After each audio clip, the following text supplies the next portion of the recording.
한국 고전 베스트 30 토끼점. 자라가 점잖게 입을 열었다.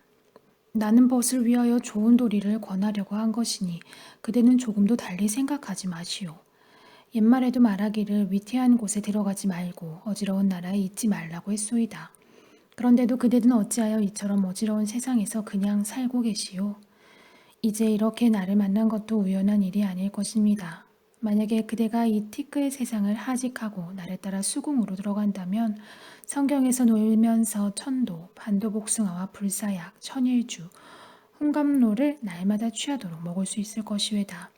또한 깊은 대궐 높은 집에서 무산의 선녀가 버시되어 순임금의 오연금과 왕대육의 옥퉁소와 춘면옥, 양양가를 때때로 화답하며 악양루의 경치도 구경하고 등왕각에서 잔치하니 이 이상 좋은 일이 어디 있겠소.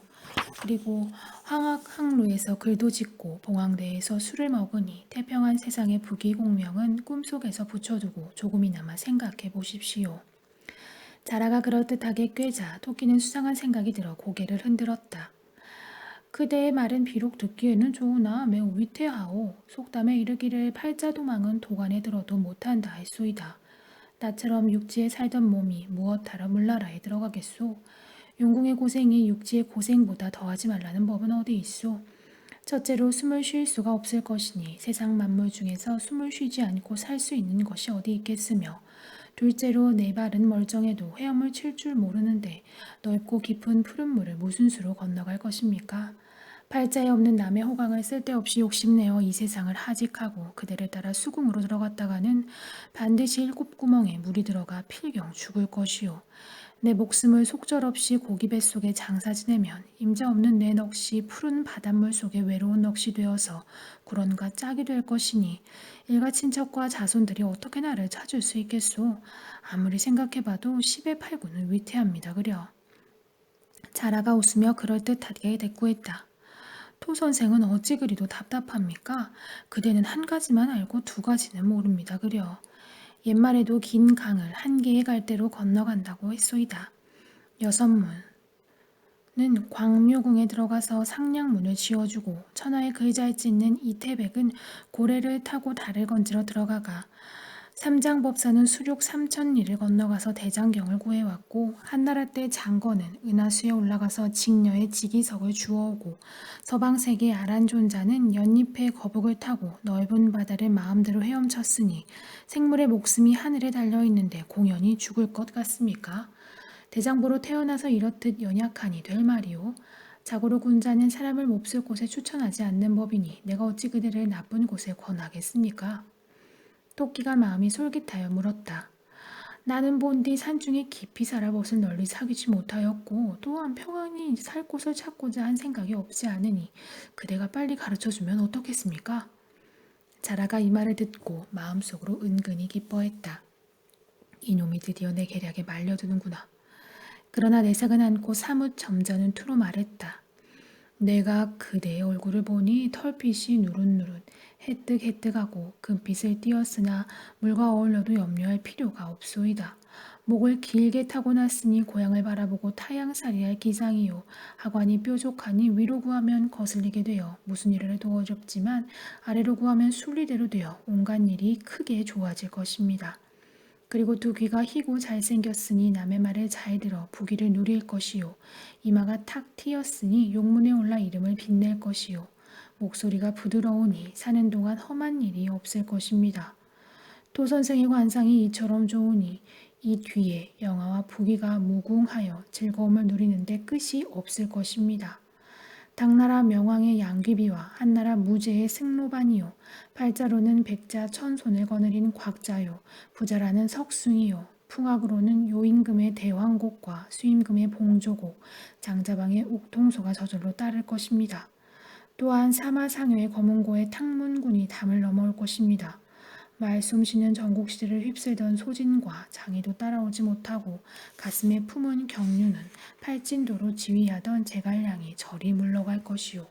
이러한 생김새와 너그러운 마음씨가 세상의 으뜸이요. 천하를 주름잡을 만한 영웅 호걸입니다.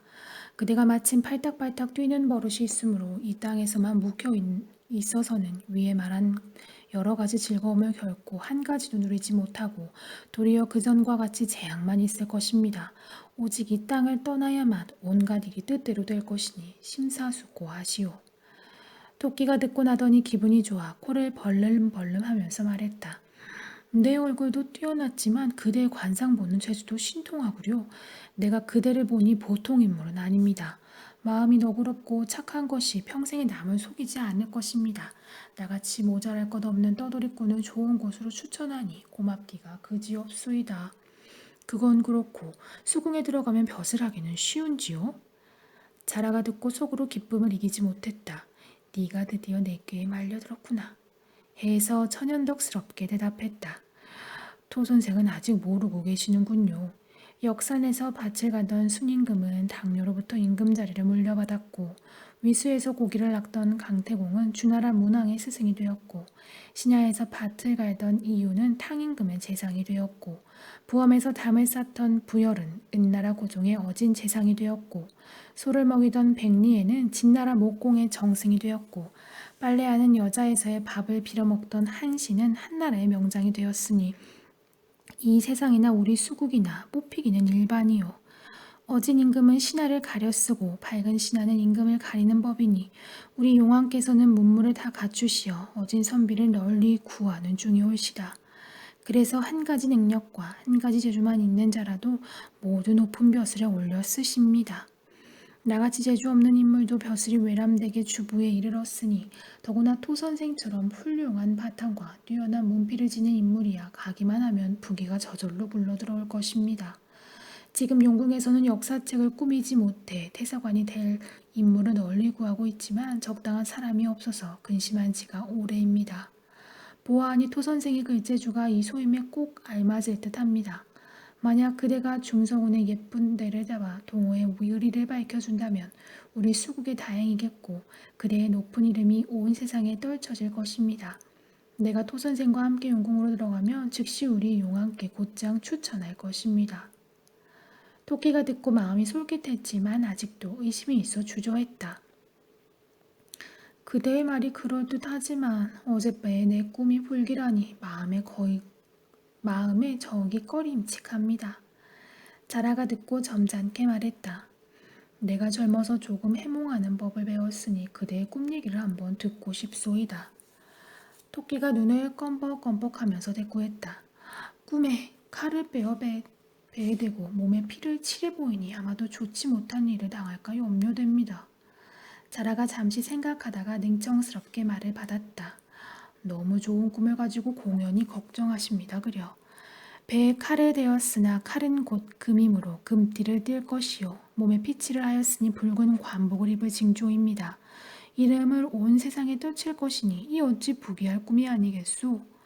공자가 주공을 본 것은 성인의 꿈이요 장자가 나비로 된 꿈은 사물의 이치를 깨달은 꿈이요 제갈공명이 초당에서 꾼 꿈은 먼저 깨달았다는 것입니다. 그러니 그대의 꿈은 수국으로 들어가면 모든 사람 위에 오를 것을 의미하니 이 얼마나 좋은 꿈입니까? 토끼가 듣고 정신이 황홀해지고 지금 당장이라도 높은 벼슬 자리에 오를 것만 같았다. 해서 기쁜 얼굴로 자라를 보며 말했다. 그대의 해몽 실력은 참으로 귀신 같소. 소강절과 이순풍이 다시 살아온다 해도 그대보다 잘 풀지는 못할 것입니다. 아름다운 꿈이 이미 나타났으니 내 부귀는 손안에 들어온 거나 마찬가지일 것이요. 그러나 넓고 깊은 바닷속을 어찌 들어가겠습니까? 자라가 크게 기뻐하며 염려했다. 크게 기뻐하며 대답했다. 토 선생은 조금도 염려하지 마십시오. 내 등에만 오르면 어떤 풍랑이라도 파선할 염려가 없고 무사히 용궁에 당도할 것이니 무엇을 걱정하겠소? 토끼가 제법 점잖은 체하며 살해했다. 그대가 덫을 외워 이렇게 수고를 아끼지 않으려 하니 정말 고맙기 이를 데 없습니다. 하지만 내가 그대의 등에 올라가는 것은 예의에 어긋나니 마음이 불안하구려. 자라가 웃으며 말했다. 토 선생은 참으로 고지식합니다 그려. 위수에서 고기를 낚던 강태국은 주나라 문왕과 수레를 함께 탔고 이문에서 문을 지키던 투영이는 신능군의 웃자리에 앉았으며 부추산에서 밭을 갈아던 엄자랭은 한나라 광무제와 한백일을 베고 누웠습니다. 그러니 친구를 위한 자리에 높고 낮음이나 귀하고 천한 것이 무슨 상관이 있겠습니까? 우리가 이제 함께 들어가면 한평생 즐거움과 괴로움을 함께 나눌 것이니 무엇이 미안할 것이 있습니까? 토끼가 크게 기뻐하여 고개를 숙여 절하며 입을 열었다. 그대의 높은 은혜는 참으로 뼈에 사무치도록 잊을 수가 없소이다. 내가 이 세상에 살면서 못당한 일이 한두 가지가 아닌 중에서도 저 몹쓸 사람들이 총을 둘러매고 암상스럽게 보챌 때는 송편으로 멱을 따고 접신물에 빠져 죽고 싶은 때가 그동안 한두 번이 아니었습니다. 나를 마다달 놈은 나무하는 아이에게 죄 없이 잡혀가서 구멍밥을 먹어가며 갇힌 지가 어느덧 7, 8년인데 놓여 나올 가망성이 전혀 없습니다. 그리고 둘째 하나 놈은 사냥개에 물려서 까마까치의 밥이 되었는지 지금까지 소식이 없습니다. 이런 일을 생각하면 이가 갈리고 속이 상해서 어찌하면 이 원수 같은 세상을 하직할까 생각하며 밤낮으로 궁리하던 차에 천만 뜻밖에도 그대 같은 군자를 만나 밝은 세상을 보게 되니 이것은 하늘이 지시하고 귀신이 도운 것으로 합니다. 성인이라야 능히 성인을 안다고 하더니 나와 같은 영웅이 아니면 그 누가 능히 알 것입니까? 하늘에서 내리신 영웅이 그대가 아니었더라면 헛되이 산중에서 늙을 뻔했습니다. 그리고 내가 아니면 수국의 백성들이 어진 벼슬아치를 만나지 못할 뻔했습니다. 토끼는 의기양양하여 자라와 함께 바다로 떠나려고 했다.